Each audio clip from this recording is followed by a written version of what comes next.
আসসালামু আলাইকুম। তো এই হিন্দু ভাইটার নাম আমি জানি না। তো এই হিন্দু ভাইটি অসীম সরকারকে কীভাবে উচ্চশিক্ষা দিচ্ছে এবং আমাদের ধর্মকে কতটুকু সম্মান করে, কতটুকু ভালোবাসে নাকি অপমান করে, শুনে যান হিন্দু ভাইয়ের কথাগুলো।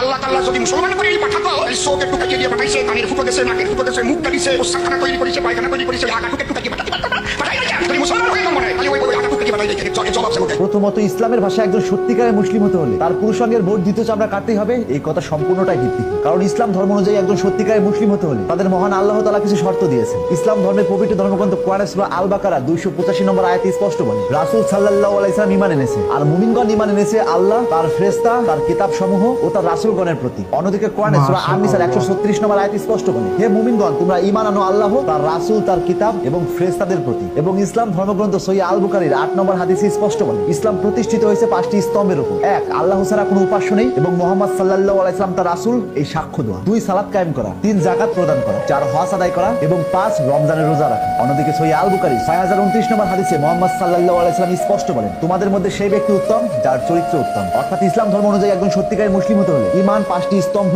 উত্তম চরিত্র, তাকওয়া ও নিয়ত, এই 5টি বিষয় শেয়ার করে দিন। কোথাও বলা হয়নি একজন সত্যিকারের মুসলিম হতে হলে তার পুরুষাঙ্গের বর্ধিত চামড়া কাটতে হবে। এবার আসি কেন মুসলিমেরা তাদের পুরুষাঙ্গের বর্ধিত চামড়া কাটে। পুরুষাঙ্গের বর্ধিত চামড়া কাটাকে ইসলামের ভাষায় খাতনা বলে, আর এই খতনাকে আরবি ভাষায় বলা হয় খিতান, যার অর্থ পুরুষাঙ্গের বর্ধিত চামড়া কাটা। কোরআনে খাতনা করা বাধ্যতামূলক এমন কোথাও উল্লেখ নেই। তবে কোরআনে সূরা আন-নাহলের 123 নম্বর আয়াতে স্পষ্ট বলে, অতঃপর তোমার প্রতি ওহী করেছি যে তুমি একনিষ্ঠ ইব্রাহিমের মতাদর্শ অনুসরণ করো, আর সে তো মুশরিকদের দলভুক্ত ছিল না। ইসলাম ধর্মগ্রন্থ অনুযায়ী সর্বপ্রথম খাতনা করেন ইব্রাহিম আলাইহিস সালাম। তাই সহিহ আল বুখারী 3356 নম্বর হাদিস থেকে উল্লেখ পাওয়া যায়, আবু হুরায়রা রাদিয়াল্লাহু আনহু থেকে বর্ণিত, তিনি বলেন, রাসূল সাল্লাল্লাহু আলাইহি ওয়াসাল্লাম বলেছেন, নবী ইব্রাহিম আলাইহিস সালাম সূত্রধারদের অস্ত্র দিয়ে নিজের খাতনা করেছেন যখন তার বয়স 80 বছর। অর্থাৎ মুসলিমেরা খাতনা করে এই কারণেই তারা নবী ইব্রাহিম আলাইহিস সালামের পথ অনুসরণ করে। অন্যদিকে সহিহ আল বুখারী 5891 নম্বর হাদিস অনুযায়ী মানুষের সহজাত প্রবৃত্তি 5টি। 1, খাতনা করা। 2, নাভির নিচে খুর ব্যবহার করা। 3, গোঁফ ছাঁটাই করা। 4, নখ কাটা এবং 5, বগলের পশম উপড়ে ফেলা। ইসলাম ধর্মে খাতনা একটা ফিতরা, অর্থাৎ প্রাকৃতিক ধর্মের অংশ হিসেবে ধরা হয়। আর এই ফিতরাত অনুযায়ী মানুষের কিছু কাজ নিজে করতে হয়, যেমন নখ কাটা, চুল কাটা, পরিষ্কার থাকা। আর পুরুষাঙ্গ পরিষ্কার রাখার জন্য খতনাও তার মধ্যে একটি। মানুষকে সৃষ্টিকর্তা এমন ভাবে সৃষ্টি করেছেন যাতে সে নিজে সচেতন ভাবে কিছু কাজ করে, শুধুমাত্র নিজেকে পরিশুদ্ধ রাখার জন্য। এটা এক ধরনের পরীক্ষা। মানুষ যদি জন্ম থেকে সবকিছু পারফেক্ট অবস্থায় পেত, তাহলে মানুষের কিছু করণীয় বা পরীক্ষা থাকতো না। এখন প্রশ্ন আসতেই পারে, আল্লাহ যদি চাইতেন তাহলে মুসলিমদের কেন খাতনা করে পাঠান না? এই বিষয়ে যুক্তি বলে,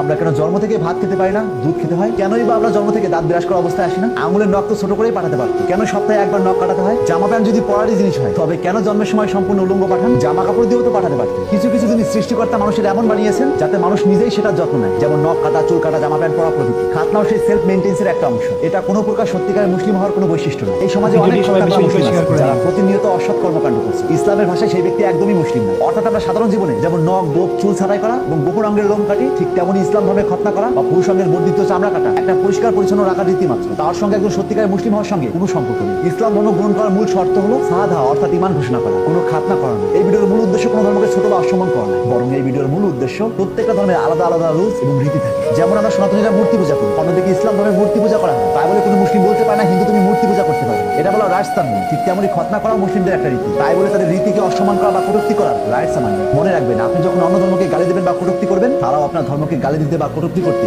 দুবার হবে না, কারণ ইনডাইরেক্টলি তাদের ধর্মকে কটূক্তি করতে গিয়ে খাবে। সত্যি জানি না এই হিন্দু ভাইদের নাম কি।